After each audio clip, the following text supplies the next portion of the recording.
out of all the quarterback situations, to use our phrase that pays in the NFL media, pretty much every team that may need a quarterback or could change a quarterback or definitely needs a quarterback, that's a large group of people and teams, Mike.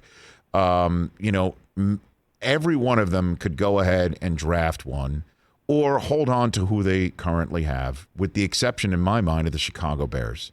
The Bears could draft one at 20, but, who are you going to get potentially to just throw out there and maybe catch fire for a coach and general manager that's on the hot seat? Trubisky running it back with him, even though he's a free agent, or Foles, I don't think is tenable.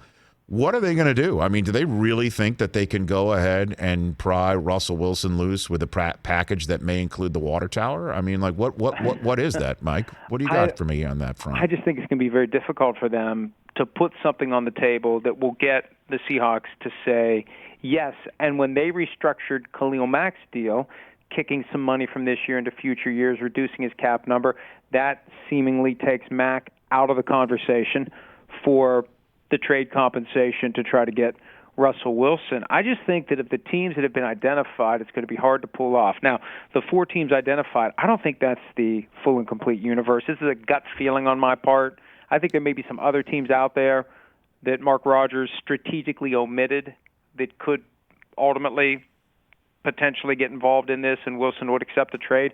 But I think it's going to be hard for the Bears. And, Rich, you mentioned the possibility of using that 20th overall pick on a quarterback. People will know by the time the first round of the draft rolls around whether or not the Bears are looking. And if they haven't addressed their quarterback position in a way that people will say, oh, that's definitely the guy, then you may as well have a sign out in front of Hallis Hall that says we're taking a quarterback with the 20th pick, so you better jump to number 19 if you want the best guy who's left as the pick draws closer and closer to us, which isn't ideal either. So they're in a mess here. And I know there was a report over the weekend they're moving on from Mitchell Trubisky. I'm told they haven't ruled that out. They've got everything on the table, and they're just going to see how it plays out. At some point, though, you've got to move on. If you're trying to get Russell Wilson, you've got to move on from that and go toward someone who you believe is at least going to be your guy for this year. Hey, you watched all the way to the end. Thanks for that. Watch more right here.